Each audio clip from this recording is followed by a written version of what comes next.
안녕하세요. 오늘 하루 잘 지내셨죠? 어제 제가 여러분과 함께 나눴던 한 시골 소년의 눈 떠가는 이야기, 어느 중세학자의 개인적인 이야기 두 번째 시간입니다. 저는 어제 첫 번째 이야기를 통해서 제가 어떻게 대학 시절부터 중세에 대한 관심을 갖게 됐고, 신대원 생활을 거치면서 어떤 태도와 마음 자세로 지내왔는지를 아주 옛날 이야기지만 벌써 20년 전에 신대원 학생들에게 했던 이야기지만은 다시 한번 되뇌어 보았습니다. 오늘은 말씀드린 대로 유학 시절 만 6년의 짧은 세월이었지만 저에게 있어서는 평생 다시 오지 않을 행복한 복된 시간이었던 것 같아요. 그래서 그 이야기를 풀어가면서 두 번째 이야기를 나누고자 합니다. 밤하늘의 별을 보고 눈물 머금고.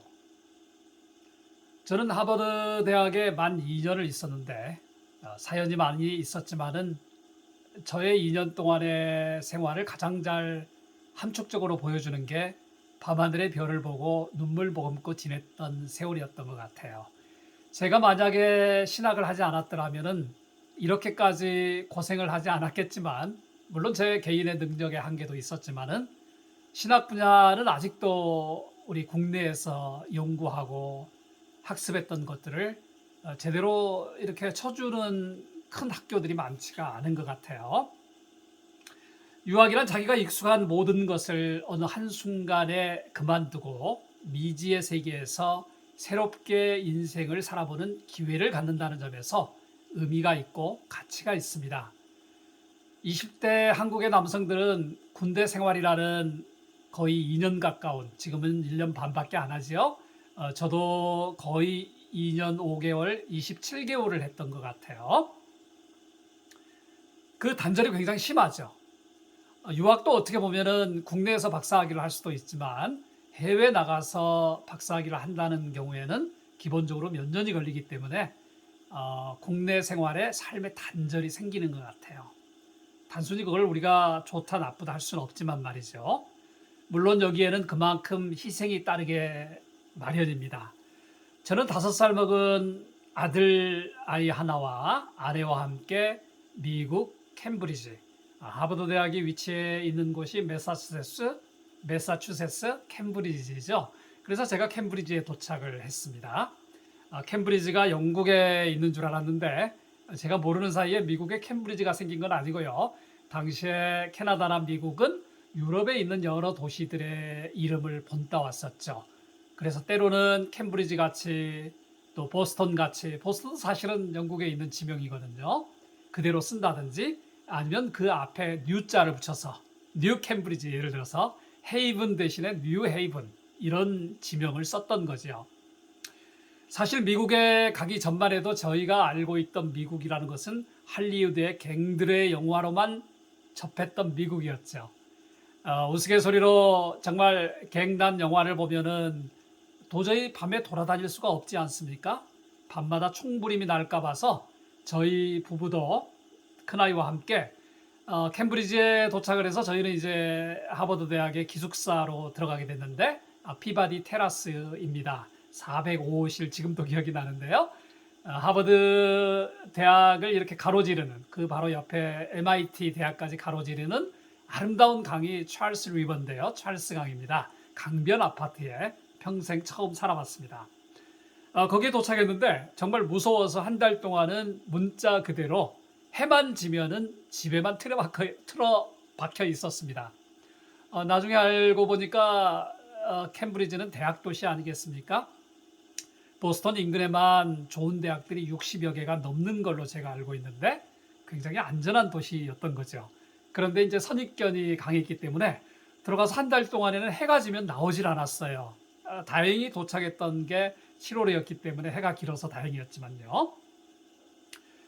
외국에 나가게 되면은 아무리 우리가 영어를 못한다 할지라도 기본적으로 토플을 보고 외국에 나가지 않습니까? 그래서 영어야 시간이 가면 많이 나아질 것이라는 생각을 했습니다. 학교 수업이나 또 수업에 대한 참여도 기본적으로 한국의 학문적인 수준도 사실은 상당한 정도로 그 당시에도 올라와 있었거든요. 점차 나아질 것이라는 느낌이 들었어요. 그런데 문제는 우리처럼 학위를 목적으로 외국에 나간 사람들에게 중요한 것은 특히 신학 부분에서죠. 일단 자기가 원하는 박사 과정에 무사히 들어가 살아남는 것이었어요.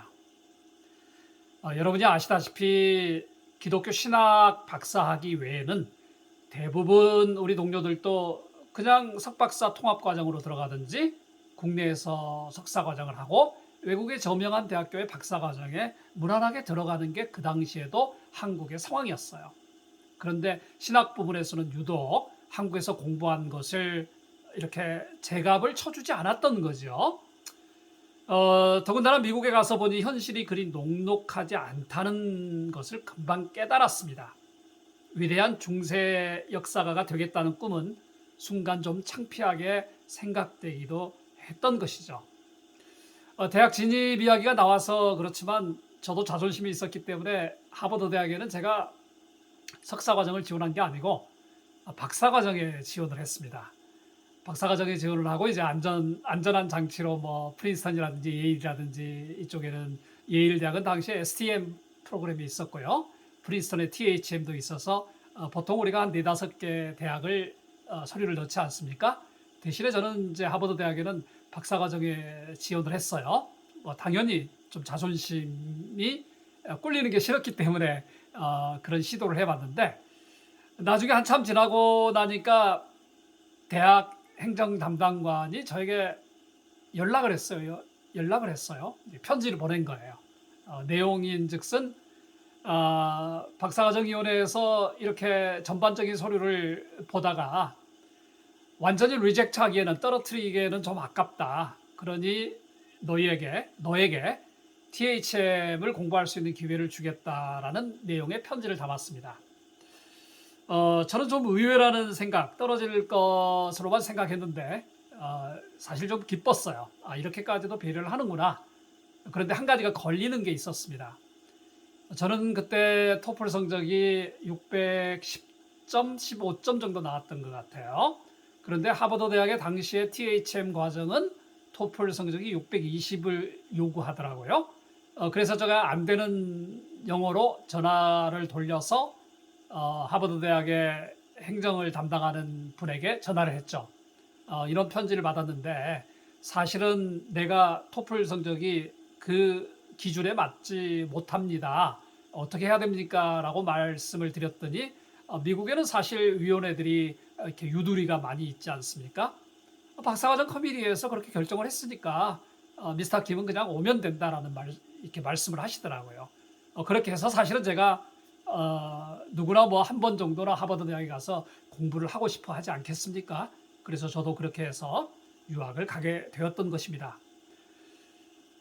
대학을 진학한다는 일과 별개로 사실은 중세라는 영역에서 박사과정에 진학한다는 것은 녹록하지 않다는 것을 금방 깨달았습니다. 특히 남들이 말하는 큰 대학에 진입하는 것은 정말 어렵다는 것이었죠. 최소한 신학 부분에서는. 외국에서 공부를 해본 분들은 제 말에 거의 다 동의를 하실 것 같아요. 교회사와 관련해서는 이게 범위가 굉장히 넓어요. 중세만 잘해가지고 큰 대학에 박사과정에 들어갈 수가 없단 말이에요. 초대로부터 중세 후기까지 미국 동부 지역에 큰 대학들이 있는 학교에서 외국인이 접근한다는 것은 거의 불가능한 것이었습니다. 최소한 제가 박사과정을 진입할 때는 그런 상황이었습니다. 한 예로 제가 박사과정에 진입할 때 마지막 파이널 리스트에 제가 노틀댐에 초대를 받았어요. 노틀댐에서는 저를 꼭 현장 인터뷰를 해야 되겠다고 말씀을 하더라고요. 자기들이 파이널 리스트에 들어있으니까 미스터 김이 한번 방문해 줬으면 좋겠다고 그래서 노틀댐에서 숙박과 또 비행기표 모든 것을 제공을 하고 참 제가 이렇게 재미있는 여행을 한 적이 있습니다. 가서 여러 교수들의 인터뷰와 면담을 하고 나서 그 학교의 담당관께서 그런 말씀을 하시더라고요. 그 학교에서 지난 30년간 유학을 막 온 외국 학생을 중세 분야에서 뽑았던 경우는 한 번도 없었다고 말을 하시더라고요. 일단 제가 이해한 바였습니다.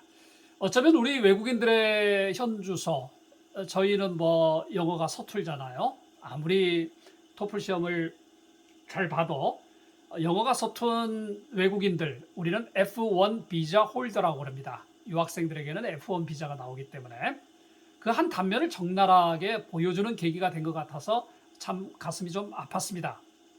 물론 저는 노틀댐을 선택하지 않았습니다만은 이는 아마 우리의 기본적인 능력 부재라기보다는 문화적인 요소라든지 다른 요소가 있지 않았겠습니까? 그래서 저는 이 난관을 뚫고 나가기 위해서 저 혼자 힘으로는 안 되겠다라는 생각을 했어요. 보다 적극적인 전략이 중요하다는 생각을 하게 되었던 거죠. 살아남아야 되니까. 제가 거기 정말 모든 것을 한국에서 정리하고 미국을 갔는데 석사만 하고 올 수는 없잖아요.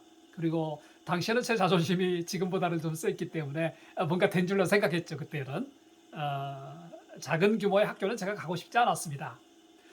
그래서 미국에 온 지 몇 주 지나지 않아서 방학을 이용해 아직 학기가 시작되기 전이었는데 유학 전부터 편지를 통해 알고 지내던 교수님들을 한 분, 두 분 찾아가기 시작했습니다. 그때 만난 교수님들은 하버드 대학에 그리고 지금까지 제 은사시고 지금도 늘 저랑 소통하시는 비벌리 킨즐리 교수님, 교회사 분과의 팀장이셨어요. 제가 박사과정을 지나갈 때는 PhD 셀렉팅 커미티의 위원장이셨는데 데이비드 홀 교수님, 미국 교회사 담당이셨어요. 그 전부터 제가 편지를 통해서 알고 지냈던 보스턴 대학의 보스턴 유니버시티의 린버그 교수님, 종교개혁을 담당하셨는데 굉장히 호탕하셨어요. 그리고 프린스턴 신학대학의 폴 로렘, 나중에 제 박사과정의 지도교수가 되셨는데요. 이분들을 한 번씩 방학 동안에 찾아뵙기 시작했습니다. 첫 학기가 시작되기 전에 시간을 내서 아내랑 같이 또 저 혼자 그분들을 찾아가서 정성스럽게 준비했던, 지금 보면 뭐 제 나름대로 한국에서 이제 막 갔으니까 제 이력서와 출판된 논문들을 보여주고, 일부는 한글이었지만 제가 원하는 학교에 박사과정에 들어가고 싶은데 선생님 어떻게 하면 좋겠습니까? 라는 조언을 구했습니다. 물론 이제 막 미국을 갔기 때문에 미국 문화도 잘 이해하지 못했고 하지만은, 그리고 영어도 시간이 지나면 좀 나아지지만은 당시에는 형편없는 영어로 의사소통을 하는데, 그래도 먼 나라에서 찾아와서 당신들을 찾아가는 젊은 외국인을 그분들은 참 이렇게 친절하게 맞아주셨어요. 영어도 잘 안 되는 동양 학생이 먼 길을 찾아와서, 그것도 자기들의 이야기가 아닌, 그러니까 제 이야기가 아닌 서양 중세사와 관련된 조언을 구하는데 한참이 지난 지금 생각해봐도 그분들 마음이 참 좋았던 것 같아요. 그중 하버드의 비벌리 킨즐리 교수는 저를 보자마자 제가 보냈던 편지를 기억하고 얼굴을 뵙고 페이스 투 페이스로 처음 뵙는데 저의 학문을 개인적으로 가이드해 주시겠다고 약속을 하셨습니다. 사실은 눈물이 핑 도는 순간이었죠. 제가 참 정성스럽게 미국에 가기 전에 킨즐리 선생님에게 저의 상황을 설명을 드리고, 내가 꼭 하버드 대학에 가서 선생님과 함께 공부를 하고 싶다라는 편지를 몇 번 보낸 적이 있었거든요. 한국에 있을 때 일이 생각났기 때문에 더욱 감격스러웠는지도 모릅니다. 제가 서울대 대학원에서 지난번 때 말씀드렸지만은 중세 둔스 스커트스로 논문을 쓰려고 했는데 되게 어려운 경험을 했습니다. 이게 한국에는 특수 분야에 대한 강좌가 지금보다 훨씬 더 당시에 오픈되지 않았거든요.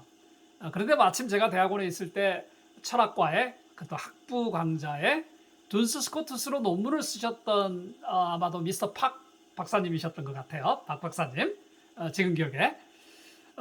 그 근처 분야로 가장 최근에 논문을 쓰시고 오셔서 학부 강의를 하시는데, 제가 일부러 찾아가서 인사를 드리고, 저는 종교학과 대학원생입니다. 선생님 제가 좀 청강을 해도 되겠습니까? 그리고 강의를 들으면서 제가 어느 날 시간 좀 되시냐고 제가 저녁 한 끼 대접해 드리겠다고 하고, 제가 저녁을 대접해 드리고 그분에게 제가 이런 중세에 대한 논문을 쓰고 있는데 자료를 좀 도와주실 수 있냐고 부탁을 드렸습니다. 한참 식사를 다 하고 나서 편한 마음으로 그분이 저에게 그런 말씀을 하시더라고요. 솔직히 말해서 김 선생이 저죠. 김 선생이 자기 제자도 아닌데 제가 왜 이렇게 어렵게 공부한 논문을 주겠습니까? 라고 말을 하더라고요. 굉장히 사실은 좀 충격적인 대답이었죠. 물론 저는 당시 학교에서 그분의 강의를 청강하고 열심히 청강하고 있었는데 그런 경험이 있었기 때문에 제가 하버드 대학에 가서 비벌리 킨즐리 교수님을 보고서 이제 편지 뭐 한두 번 보내고 얼굴을 처음 뵙는데 그런 말씀을 듣고 내가 미스터 킴을 좀 적극적으로 도와주겠다는 말씀을 듣고 저는 얼마나 기뻤는지 모릅니다. 뭐 그전에 잘 되지도 않았던 편지를 몇 번 보낸 것이 효과가 있었을 수도 있죠.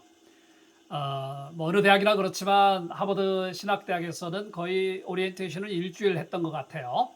이제 학기가 시작되고 일주일간의 오리엔테이션이 끝난 후에 오리엔테이션 도중에도 킨즐리 선생님은 저를 불러서 여러 교수님들에게 소개를 해주셨습니다.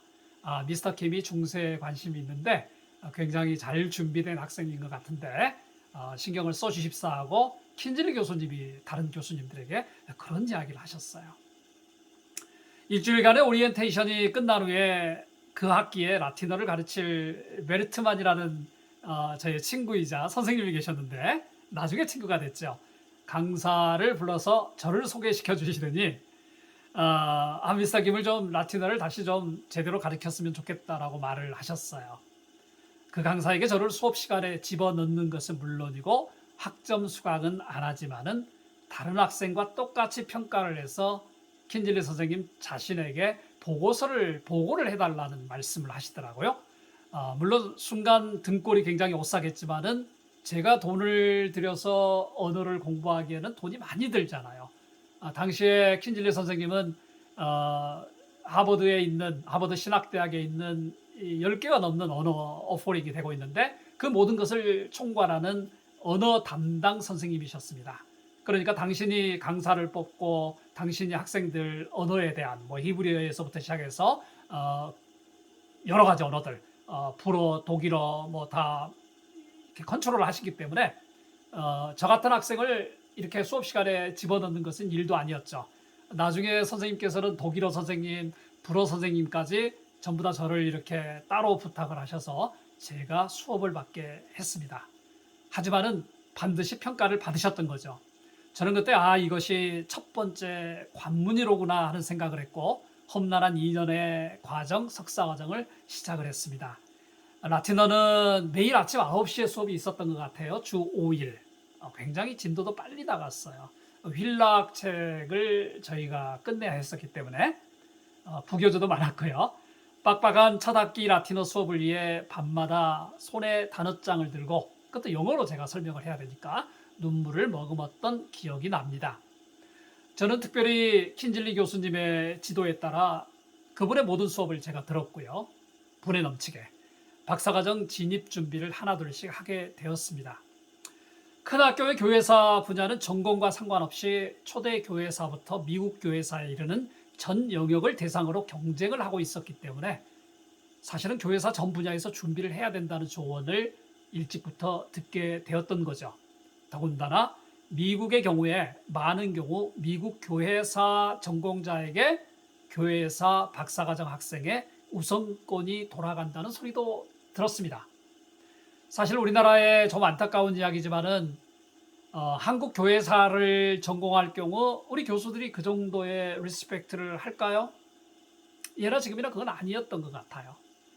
하지만 미국에서는 자국의 교회의 역사를 전공하는 학생들에게 가장 큰 우선권을 준다는 것은 큰 대학에서는 공공연한 사실이었습니다.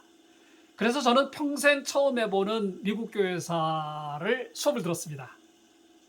첫 학기에 미국 교회사 통론을 듣는데 거의 자료만 한 500페이지가 넘었던 것 같아요.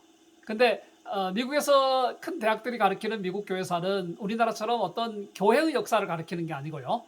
뭐 신학의 사조나 흐름을 가르치는 게 아니고 미국 문화 전체를 가르쳐요. 예를 들어서 엘리어트의 시가 들어있고요. 엘컷의 소설이 들어있고요. 나다니엘 호선의 소설이 들어있고요. 물론 미국이라는 문화가 기독교라는 문화 위에서 형성된 것이기 때문에 당연히 미국에서 등장하는 온갖 종류의 문학이라든지 문화라든지 이 안에 종교가 버무려져 있는 것 아니겠습니까? 그리고 그런 자료들을 읽고 종교적 함축을 찾아내야 된다는 기나긴 삶을 도전을 받게 되었던 거죠. 아니 제가 미국의 문화도 잘 모르는데 제가 언제 엘리어트의 시를 읽고 엘컷의 소설을 읽고 호선의 세븐 게이블스의 글을 읽고 거기에서 제가 서바이벌 하겠습니까?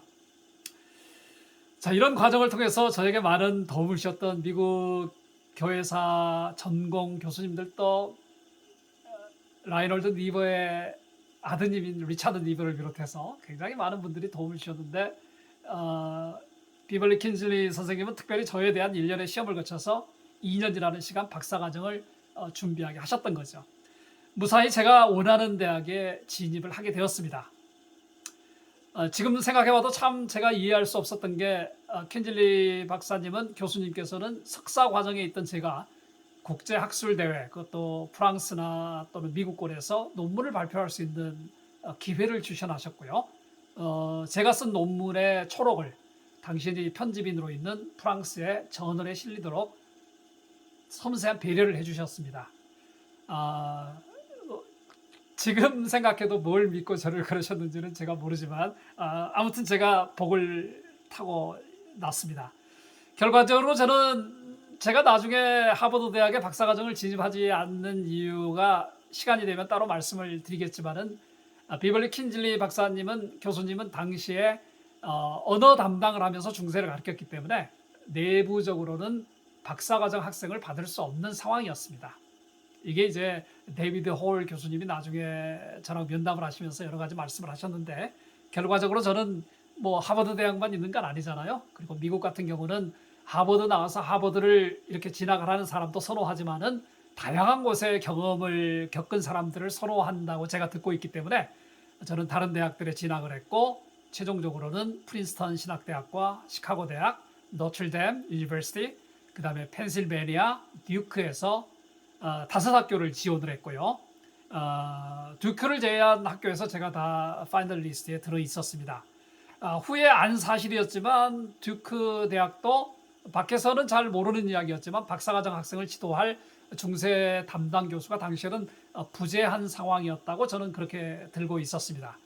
제가 외국 학생으로서 2년 동안 이 과정을 무사히 겪었던 것은 바로 비벌리 킨즐리 교수님의 은혜 덕분이었지 않나 생각합니다. 아마도 이 과정의 2년의 과정은 정말 힘든 과정이었습니다. 제가 뭐 열심은 있었지만 영어를 못했고요. 뭐 시험 점수는 잘 맞았지만은 기본적으로 어렵잖아요. 나이가 들어서 나이 30이 다 돼서 유학을 갔으니까 아침 8시에 도시락 싸들고 학교에 나가서 저녁에 한 8시 정도에 와서 식사를 하고 물론 낮에는 수업을 듣고 공부를 하고 다시 나가서 라몬트 유니버시티 라이브러리 그러니까 하버드 대학에 한 100여 개 정도 크고 작은 도서관들이 있는데 저희 집에서 가까운 곳은 라몬트 라이브러리가 있었어요. 거기는 시험 기간에는 24시간 개방을 했고요. 평상시에도 거의 1시, 2시까지 개방을 했던 걸로 기억하고 있어요. 가서 거의 1시까지 공부를 하고 왔던 기억이 납니다. 우리 지금은 독일에 있는 제 큰아들이 늘 아빠 이제 저녁에 나랑 놀아야 돼 못 나가 하고 이제 이렇게 문을 막던 기억이 생생한데 지금은 긴 시간이 지나서 아쉬움만 남고 있습니다. 박사과정에 진입하면서 제가 어떤 고민을 했을까? 나는 누구라는 학자적 정체성을 이렇게 한 번 정도 묻게 되는 거죠. 사실 예를 들어서 결혼이 별것 아닌 것 같지만은 사람은 결혼 자체보다는 결혼하는 과정을 통해서 아주 많은 것을 배우고 성장합니다.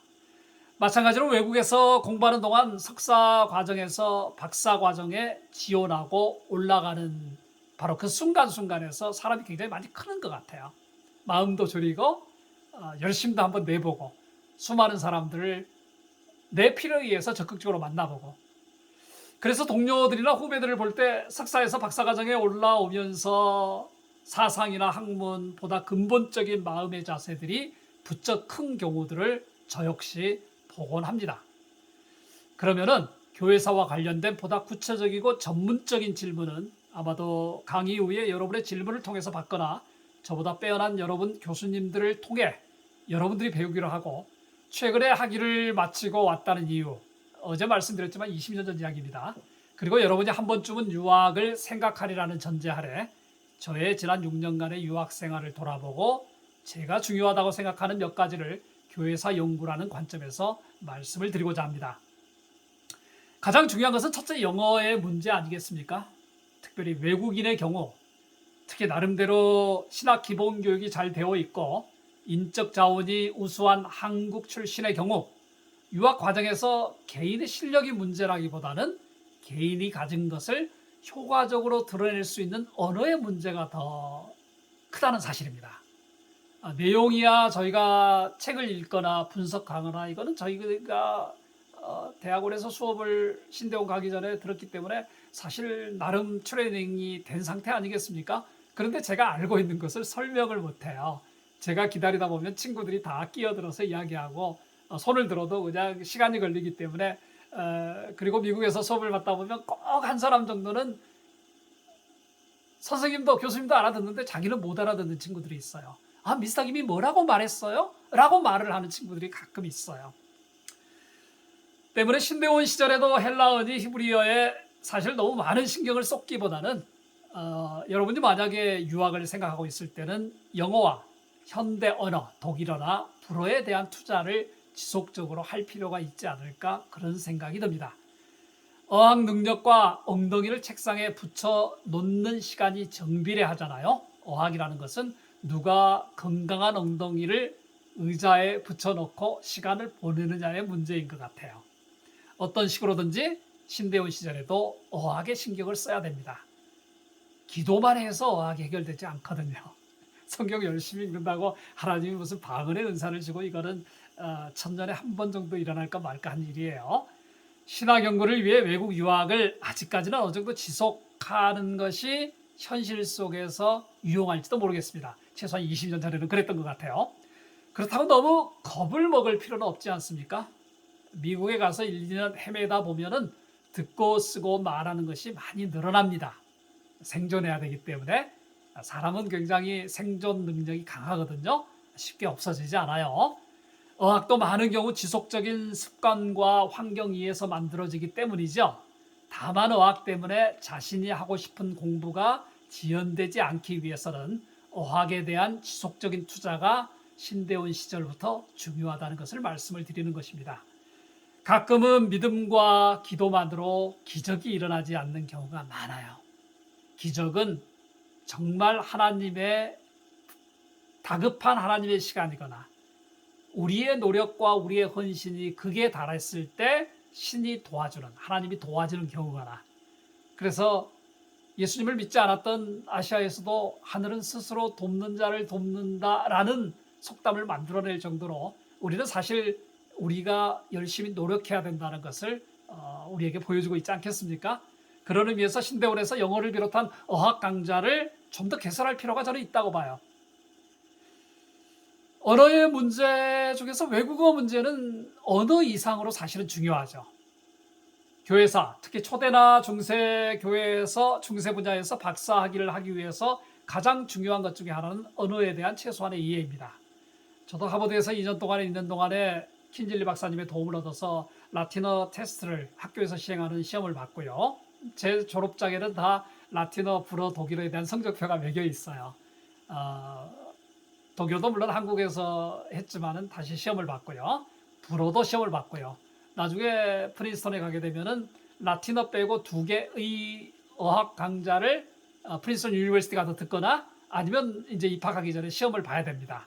저는 그거를 이제 킨질리 선생님 지도하에 프린스턴에서 문제를 보내주셔서 제가 불어 시험하고 독일어 시험을 제가 입학하기 전에 프린스턴 신학대학에 보냈고 거기에서 최종 합격되는 성적을 받았던 것 같아요.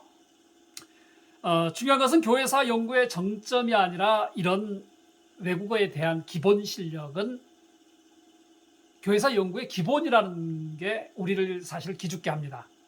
세계 학문이 영어권에 의해서 주도되기 때문에 영어는 기본적으로 해야 되는 것 아니겠습니까? 교회사의 근간이라 할 기본 자료들이 있어요. 페트롤로기아, 라티나, 또 PG라고 불리는 거, 이제 그리스 사본들 정리한 거고, PL이라고 부르는 것은 라틴어의 지난 2000년 동안의 중요 자료들을 정리한 것들이죠. PG나 PL이 라틴어로 되어 있기 때문에 어느 정도의 라틴어와 중세 사본들을 읽어낼 수 있는 초보적이라고 해도 문헌학과 서지학, 사본학에 대한 능력이 요구되는 거죠. 저는 중세 교회사를 연구했지만 제가 하버드나 프린스턴이나 유펜에서 들었던 많은 수업들은 이렇게 중세 코디 칼리지, 중세 라틴어를 읽어내는 이런 연구와 수업을 사실은 많이 들었어요. 초대 연구나 중세 연구의 경우 현재 학문적 결과들이 대부분 불어로 나옵니다. 독일어보다도. 초보적 이상의 불어 구사 능력이 필요하고 유럽 언어의 다른 축이면서도 사실은 종교개혁 이전에는 독일이 다른 나라에 비해서는 조금 열세였어요. 학문적으로나 정치적으로. 독일은 좀 뒤늦게 강국이 되었죠. 긴 시간을 보면. 하지만은 종교개혁 이후에는 독일어가 또 굉장히 중요하지 않겠습니까? 독일어 능력이 연구되는 거죠. 그리고 물론 이제 저는 사실 그 앞으로 가진 않았지만 초대 최소한 500년여간 이전의 자료를 전공할 때는 그리스어에 대한 추가적인 구사 능력이 필요합니다.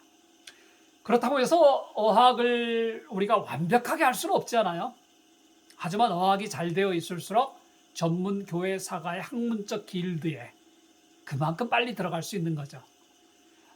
교회사는 다른 분야는 잘 모르겠지만 교회사에서 가장 중요한 것은 그 사람이 자료를 제대로 읽어낼 수 있는 능력이 있느냐 없느냐인 것 같아요. 누군가 인정을 해주는, 이게 길드 조직이라고 저는 설명을 하는데, 대가가 이제 막 석박사에서 올라온 학생들을 인정해주고 얘는 좀 우리가 교류할 수 있다, 우리의 테이블에 we can sit together, 앉을 수 있다라고 인정해 주는 게 중요한 것 같아요. 그게 이제 외국인들이 사실은 메인스트림의 교회사 중에서도 이렇게 가운데 토막에 확 들어가기가 어렵다는 거죠.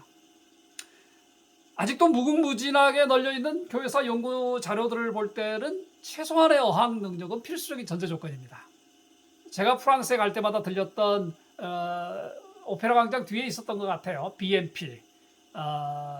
이게 이제 프랑스에 지금도 아무도 손대지 않는 라틴어 사본들이 거의 뭐 몇만 권, 10만 권 넘게 그 공간에 저장돼 있거든요. 중요한 거는 이제 어학의 능력이었던 거죠. 큰 대학의 경우 박사과정 진입 이전에 이들 언어에 대해서 어느 정도 공인된 능력을 요구하고 있습니다. 한국 신학 교육을 그리 높이 사주지 않는 현실에서 그러한 어학에 대한 기록들은 더욱 강조될 수밖에 없겠죠. 하버드 대학의 경우 신학교 자체 내에서 10여 개가 넘는 어학 강좌가 1년 내내 굴러가고 있습니다. 참 좋은 학교죠. 학생들 숫자를 고려할 때 강사들에게 나가는 강사비, 어학 강사비를 고려할 때 어마어마한 투자를 하는 거죠. 그것도 전문가들, 한 분야의 최고의 전문가를 데려다가 그 몇 명 안 되는 학생들을 위해서 밤마다 또는 낮에 강좌를 제공하고 있는 거죠. 그리고 1년에 몇 번씩 어학시험을 제공합니다. 제가 있었을 때는 보통 1월달, 5월달, 9월달에 어학시험을 제공을 하고 이를 통해서 성적표에 인증을 해줍니다. 예로 1999년 5월 7일 저는 라틴어에 하이패스라고 이렇게 졸업장에 성적표에 새겨놨는데요. 특히 외국 학생들의 경우 이런 인증서들은 박사과정 진입에 매우 중요하죠. 공인된, 그러니까 하버드 지도교수의 교수에 의해서 하버드의 이름으로 공인된 성적이잖아요. 미국 친구들 좀 똘똘한 친구들은 3년간 MDB 과정을 하면서 5-6개 언어 인증 시험에 합격한 이들도 제가 봤어요. 저도 비벌리 킨즐리 교수의 지도를 따라서 하버드에 입학한 후 1년 만에 라틴어 프로 독일어 어학 인증 시험에서 모두 하이패스를 한 것은 아마도 제가 박사과정 진입에 결정적인 도움을 받게 된 것이었을 것입니다. 또한 대부분의 박사과정의 독일어 불어에 대한 시험은 입학 후 첫 1년 안에 요구를 하기 때문에 어학에 대한 준비가 잘 되어 있을수록 박사과정을 단축시킬 수 있는 좋은 도구가 되는 것 아니겠습니까? 오늘 조금 이야기를 하다 보니까 좀 길어졌지만 이제 학교 선정의 문제까지만 논하고 세 번째는 다음 기로 넘기겠습니다. 학교를 선정하는 문제는 자신의 전공, 신학적인 사상성, 자신의 전공은 자기가 공부하고 싶은 분야를 제대로 지도해줄 교수가 있는가가 굉장히 중요하죠. 사실은 이제 학교가 크고 작은 것의 가장 큰 차이는 작은 학교이거나 보수적인 학교일수록 한 사람이 초대교육부터 현대교육까지 다 가르치잖아요. 이제 큰 학교는 그게 다 세분화되어 있어서 초대 가르치는 분, 비잔틴 가르치는 분, 종교교육도 켈빈 전공자, 루터 전공자, 또 마던 유로피안 처치 히스토리, 또 아메리칸 처치 히스토리는 기본적으로 몇 분씩 가르치거든요. 신학적인 사상성도 되게 중요하잖아요. 진보인가 보수인가. 나의 신학적인 사상과 내가 학위를 한 다음에 내가 교수직을 생각하고 있다면 거기에 이렇게 맞아 들어가는가, 이것도 중요하잖아요. 내가 목회자로 더 소명이 있는가, 학자로서의 자기 정체성이 있는가라는 문제도 중요하잖아요. 그러나 다음과 같은 몇 가지 사항은 더 중요하다고 저는 생각을 합니다. 첫째, 이름이 있는 학교일수록 학적 연구를 강조하는 경향이 있습니다. 작은 학교이고 교단의 입김이 많이 들어가는 학교일수록 목회적이고 실천적 차원을 강조합니다. 또한 일반 대학에 속한 신학기관일수록 신학교보다는 릴리전, 종교학이라는 이름을 쓰면서 신앙의 대상으로서 기독교 자체에 대한 관심보다는 학문으로서의 기독교에 대한 관심을 더 갖고 있습니다. 하버드 대학도 인문대학 안에 릴리전 디파트먼트가 따로 있거든요. 그냥 거기는 뭐 세계 종교를 다루고 저희가 서울대학교에서 했던 종교학과 같은 종교학을 거기서 가르칩니다. 하지만 신학교는 아무래도 기독교를 중심으로 가르치는 기관인 거죠. 이 단계에서 중요한 것은 자신이 종국적으로 어떤 배경에서 일할 것인가를 깊이 고민할 필요가 있다는 점입니다. 예를 들어서 학자보다는 실천 목회에 더 관심이 있는 경우에는 너무 빡빡하게 굴러가는 큰 학교보다는 작은 학교에서 좀 더 여유를 갖고 개인의 영성도 잘 관리하면서 공부를 진행하는 것도 좋은 대안이 될 것입니다.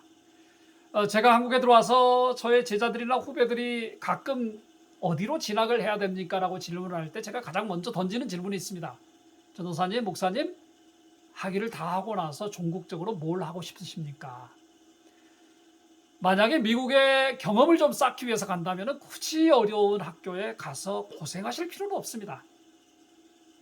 정말 학자로서 승부수를 내겠다면 좀 어렵더라도 큰 대학에 진입하는 것도 훨씬 나을 것입니다. 이런 이제 제가 여러 가지 설명을 드려요. 저도 마지막에 시카고 대학과 프린스턴 신학대학 두 곳을 놓고 우리 아내랑 제가 고민을 많이 했습니다. 시카고 대학에서는 당시에 총장실에서 나온다는 21st Presidential Scholarship, 그러니까 21st Century Scholarship이었던 것 같아요. 굉장히 규모가 큰 장학금이었습니다. 프린스턴 신학대학에서 저에게 오퍼했던 것보다 훨씬 많았는데요. 교회 생활하면 누구나 공부하고 싶어하는 버나드 맥긴, 영성의 역사를 다 정리하신 라토렛이나 펠리칸 같은 선생님이셨죠. 우리 시대. 그분이 사실 저를 선택하셨던 거죠. 그리고 이제 유펜에 있는 앤 매터 교수하고도 굉장히 두 분이 친하셨는데 나중에 제게 이야기를 좀 해주셨어요. 저는 사실 여러 고민이 있었죠. 저를 그렇게 아꼈던 유펜의 앤 매터 교수님, 지금은 정말 올드 레이디가 되셨는데 제가 몇 년 전에 식사를 한번 대접해 드린 적이 있습니다. 유펜에서. 저는 결국 프린스턴을 택했던 것은 순수하게 학문적 중세 사관하기보다는 교회를 위한 학문을 하고 싶었습니다. 가끔은 제가 시카고 대학을 갔으면 좀 더 학자로서 지금보다 좀 더 나았을 것인데 제가 왜 프린스턴을 갔을까 하는 생각을 어쩌다가 제가 아내랑 합니다. 이런 선택의 기로에서 결국 신앙인으로서의 본인의 자기 정체성의 문제를 깊이 반성할 수 있는 기회가 주어진다는 거죠. 내가 누구인가? 나의 신학적인 사상은 어떤가를 고민하게 되는 거죠. 두 번째는 외국의 학교들이 우리가 도식적으로 구분하던 신학적 배경이나 교단으로 쉽사리 구분하기가 쉽지 않다는 것이죠. 그리고 큰 학교일수록 특정 교단에 얽매이지 않을 뿐만 아니라 특정 교리를 강조하지도 않습니다. 많은 사람들이 제가 하버드 대학에 진학을 할 때 자유주의, 급진주의, 무신론 이런 말씀을 했지만 제가 있을 당시에 하버드 대학에는 거의 절반 이상이 복음주의권 학생이었습니다. 나중에 마크 노을 선생님께서 하버드에 오신 후에 복음주의 학생 운동을 우리 친구들이 같이 했습니다. 구체적으로 말해 우리가 쉽게 말하는 진보와 보수의 개념을 외국 학교들에 적용하기라는 그렇게 쉽지 않다는 것입니다. 제가 하버드에 있을 때 저희들이 조사에 의하면 신학교 학생 전체의 절반 정도가 복음주의권 출신이었습니다. 당시에 마크 노을 선생님이 하버드에 오셔서 가르치신 적이 있는데 이 하버드에서 한 학기를 가르친 이후에 저희 동료들은 모여서 기도 모임을 갖기 시작했습니다. 놀랍게도 신학교 학생의 과반수 이상이 신앙 고백이 확실한 복음주의권에 속해 있었다는 사실도 저희들이 파악할 수 있었습니다. 특히 초대나 중세를 전문적으로 연구할 경우 이러한 갈등은 현실적인 문제로 부상을 하지요. 자신의 신앙 고백과 상관없이 작은 학교들이나 교단 신학교에서는 초대나 중세 전문가들을 찾기가 사실은 현실적으로 쉽지 않기 때문입니다. 세 번째는 큰 학교의 경우 그만큼 많은 사람들을 만날 수 있죠. 굉장히 많은 정신이 하나도 없는 수업보다도 컨퍼런스가 더 많이 열리고요. 대학 전체가 그냥 정신없이 온갖 종류의, 그러니까 자기가 꿈꾸고 있는 거의 모든 세미나를 들을 수 있거나 수업을 들을 수 있는 게 큰 대학의 장점 아니겠습니까? 좋은 경험을 할 기회가 많다는 거죠. 큰 학교의 첫 학기 수업은 풋내기 학생들을 어떻게 보면 실망시키기도 해요. 처음 보기에는 전혀 체계화되어 있지 않은 것 같거든요. 아무도 신경을 안 써주는 것 같아요. 숙제를 해라, 이걸 꼭 읽었느냐, 읽어라, 테스트를 하고 이런 것도 없는 것 같아요. 왜요? 자기가 알아서 해야 되기 때문이죠. 그러나 이래 그러한 학교들이 지닌 저력을 금방 느끼게 하죠. 수업이 쏟아져 들어오는 저명학자들, 수업에 쏟아져 들어오는 저명학자들, 털털하게 오시는 거죠. 각종 모임들, 자신이 주체할 수 없을 정도의 자원들이 널려 있는 거죠. 본인이 공부해야 되는 거죠. 본인이 플래닝을 하고 본인이 뛰어다니면서 나의 것을 세워나가야 되는 거였죠. 자신도 모르는 사이에 거목들 밑에서 자양분을 얻어먹고 자라가는 것이죠. 저도 그때 조금이라도 더 정신을 차리고 조금 여유를 가지고 공부에 임했더라면 지금보다 훨씬 더 낫지 않았을까 하는 생각을 해봅니다. 제가 오늘 이제 박사과정에 진입할 때 그 고민에 대해서 그리고 제가 느꼈던 것에 대해서 나눠보았습니다. 이제 다음 시간에는 어떻게 지도교수를 만날 것인가, 선정할 것인가. 대학이 나를 뽑아주기만을 원하는 것은 미국 대학의 특징이 아니잖아요. 나를 꼭 뽑아주십시오. 우리가 또 동시에 선택하는 거잖아요. 그래서 대학이 나를 보고 이벨리에이트하고 평가하고 나에게 어떤 돈을 던지고 장학금을 던지고 하는 것도 중요하지만은 내가 어디에 가서 어떤 공부를 하고 싶어 하는 것에 대한 고민도 동시에 진행돼야 된다는 거죠. 그게 미국 대학의 매력이었습니다. 다음 시간에는 지도교수를 어떻게 선택할 것인가의 문제, 그리고 제 박사과정은 프린스턴에서 어떻게 진행됐느냐에 대해서 여러분들과 함께 나누고자 합니다. 벌써 제 시간으로, 한국 시간으로 12시 24분을 지나고 있는데요. 제가 오늘 카메라 거치대도 하나 샀고요. 어제보다 영상이 조금 더 안정적일 거예요. 좀 더 노력을 해서 지금까지 걸어왔던 삶, 별로 내놓을 것은 없지만 우리 후배들과 우리 제자들과 우리를 위해서 또 저를 위해서 기도해 주는 국내의 많은 분들에게 좀 더 성실하게 살겠다는 다짐으로 지난 20여 년 세월에 써놓았던 글들, 그리고 여러 사람의 사랑을 받았던 글들을 하나둘씩 정리해 나가고 있습니다. 오늘 밤도 여러분 참 좋은 밤 되시고 하나님의 샬롬이, 하나님의 파체가 여러분과 함께 임하시기를 축복합니다. 화천의 농부신학자 키아츠 원장 김재열이었습니다.